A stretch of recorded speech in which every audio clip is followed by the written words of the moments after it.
कुषाण वंश। कुषाण वंश मौर्योत्तरकालीन भारत का ऐसा पहला साम्राज्य था जिसका प्रभाव मध्य एशिया, ईरान, अफगानिस्तान एवं पाकिस्तान तक था। यह साम्राज्य अपने चरमोत्कर्ष पर तत्कालीन विश्व के 3 बड़े साम्राज्यों रोम, पार्थिया एवं चीन के समकक्ष था। कुषाण वंश के शासक विम कदफिसिस। भारत में कुषाण वंश का संस्थापक कुलुज कदफिसिस को माना जाता है। यह यूची कबीले का शक्तिशाली सरदार था। इसके नेतृत्व में यूची कबीला उत्तर के पर्वतों को पार हुआ भारतीय उपमहाद्वीप में प्रवेश किया। यहाँ इसने यूनानी राजा हर्मोयम नामक व्यक्ति को हराकर काबुल तथा कश्मीर पर अधिकार कर लिया। कनिष्क विम कदफिसिस के बाद कुषाण वंश की बागडोर कनिष्क के हाथों में आ गई। कुषाण शासकों में कनिष्क सबसे महान एवं योग्य शासक था। इसके काल में कुषाण शक्ति अपने चरमोत्कर्ष पर थी। कनिष्क के राज्याभिषेक की तिथि 78वीं मानी जाती है।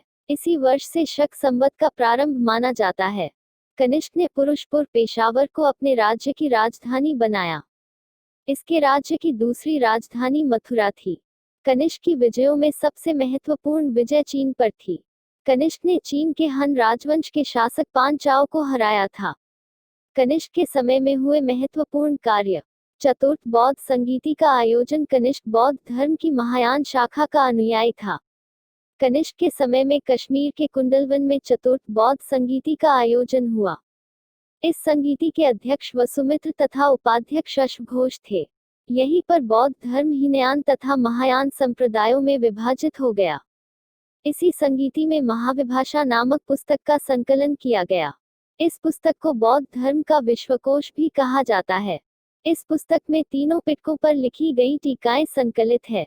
कनिष्क बौद्ध धर्म का अनुयायी होते हुए भी अन्य धर्मों के प्रति भी सहिष्णु था। गांधार कला शैली। गांधार कला शैली का विकास कनिष्क के काल में गांधार में हुआ। इसे इंडो ग्रीक शैली या ग्रीक बुद्धिस्ट शैली भी कहा जाता है। इस कला में बुद्ध एवं बोधिसत्वों की मूर्तियां काले स्लेटी पाषाण से बनाई गई हैं।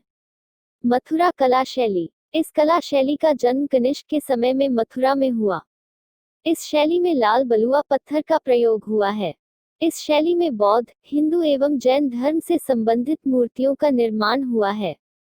बुद्ध की प्रथम प्रतिमा के निर्माण का श्रेय भी इसी शैली को जाता है। सिल्क मार्ग पर अधिकार। कनिष्क ने चीन से रोम को जाने वाले सिल्क मार्ग की तीनों मुख्य शाखाओं पर अधिकार कर लिया था। कैस्पियन सागर से होकर जाने वाला मार्ग, रूम सागर पर बने बंदरगाह तक जाने वाला मार्ग, भारत से लाल सागर तक जाने वाला मार्ग। विद्वानों को आश्रय। कनिष्क कला और विद्वता का आश्रयदाता था। कनिष्क की राज्यसभा अनेक विद्वानों से सुशोभित थी, जैसे अश्वघोष, नागार्जुन, वसुमित्र, चरक आदि।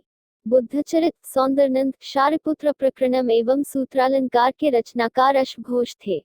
बुद्धचरित को बौद्ध धर्म का महाकाव्य कहा जाता है। नागार्जुन दार्शनिक ही नहीं बल्कि वैज्ञानिक भी थे। इन्हें भारत का आइंस्टाइन कहा जाता है। इन्होंने अपनी पुस्तक माध्यमिक सूत्र में सापेक्षता का सिद्धांत प्रस्तुत किया। वसुमित्र ने बौद्ध धर्म के विश्वकोश महाविभाषा सूत्र की रचना की। चरक विद्वान एवं वैद्य था। इसने चरक संहिता की रचना की।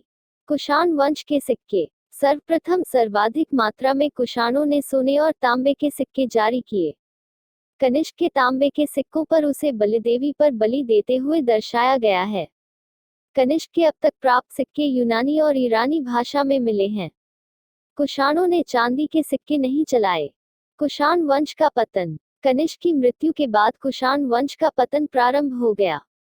कनिष्क के बाद उसका उत्तराधिकारी वासिष्ठ गद्दी पर बैठा। यह मथुरा और समीपवर्ती क्षेत्रों में शासन करता था।